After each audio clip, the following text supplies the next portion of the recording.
Instead of the Manila skyline, these Filipino cadets will soon be seeing plenty of this view: the sea and a ship's wake.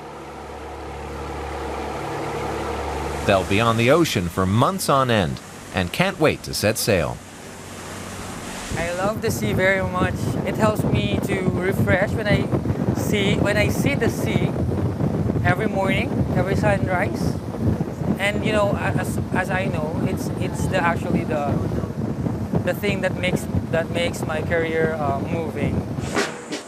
For the time being, that movement means marching in formation just after sunrise each morning. It's part of life at the Maritime Academy of Asia and the Pacific, one of many colleges in the Philippines serving the shipping industry.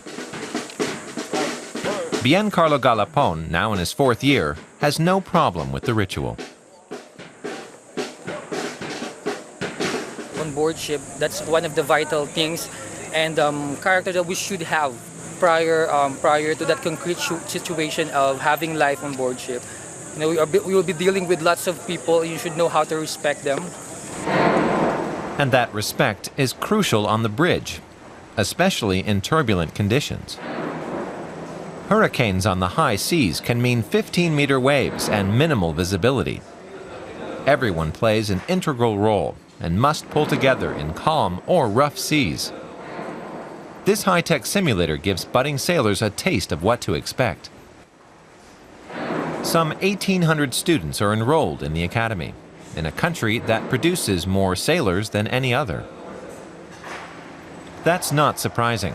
The Philippines comprise more than 7,000 islands. The country has a strong seafaring tradition. If Filipinos move from one island to another, they use boats.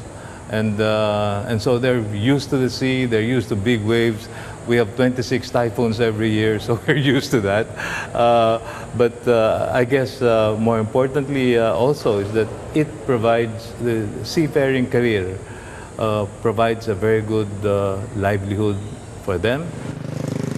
That's tempting talk in a country where 60% of the population live below the poverty line. Becoming a sailor offers a way out from those bleak prospects. The capital, Manila, is a magnet for those hoping for a job at sea. There's no shortage of Filipinos willing to invest time and money to boost their prospects.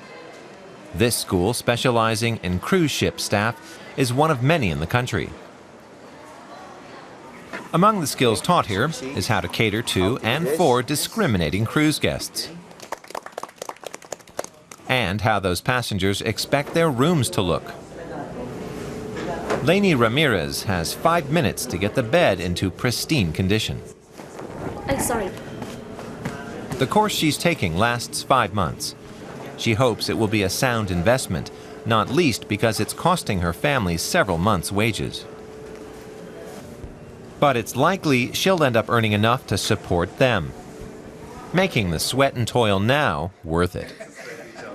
Yes. Magsaysay is a major training center and supplier of seafarers to the international cruise lines. The sector's growing rapidly, as is the need for well-trained Filipino personnel.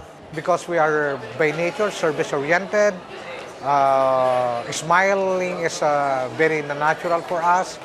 So I would say, yes, we do. We do provide a lot of skilled human resource all over the world. Filipino sailors are indeed in high demand for their skills and for their lower cost. They may end up working on ships for major European companies, but most are signed up to Filipino agencies, which means Filipino terms and conditions. Magsaysay is the biggest crewing agency in the country and never short of applicants.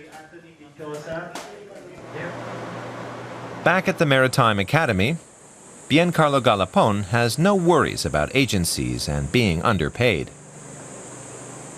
His training here is being covered by a Japanese shipping company in exchange for a 5-year commitment to the firm after graduation. He'll begin as 3rd officer.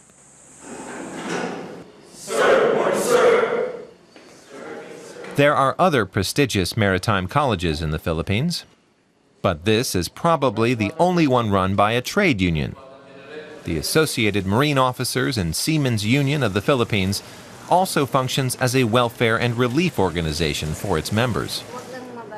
The union even runs its own hospital in Manila, offering free treatment for sailors and their families. They find talk of budget sailors from the Philippines annoying and offensive. You follow European standards, we follow Asian standards. No? I mean, the cost of living there is totally different from the cost of living here.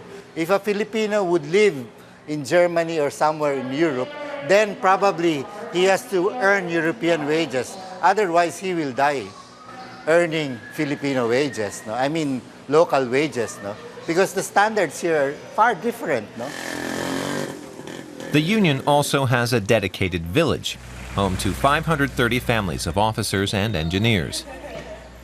They lead a relatively privileged life here. The hope is that the settlement will inspire more villages. As on most days, the cultural center is an all-women affair. Most of the sailors themselves are out on 6-month deployments, the bitter price of a career at sea. Yes, I always dream of that, to be with him always. But he don't have a job here. We have to stay in the ship to work. Bien Carlo Galapon wants to start his own family too at some point. For now, he's happy to be sailing the seas and hopes his career horizon will at some point see him making the grade as captain.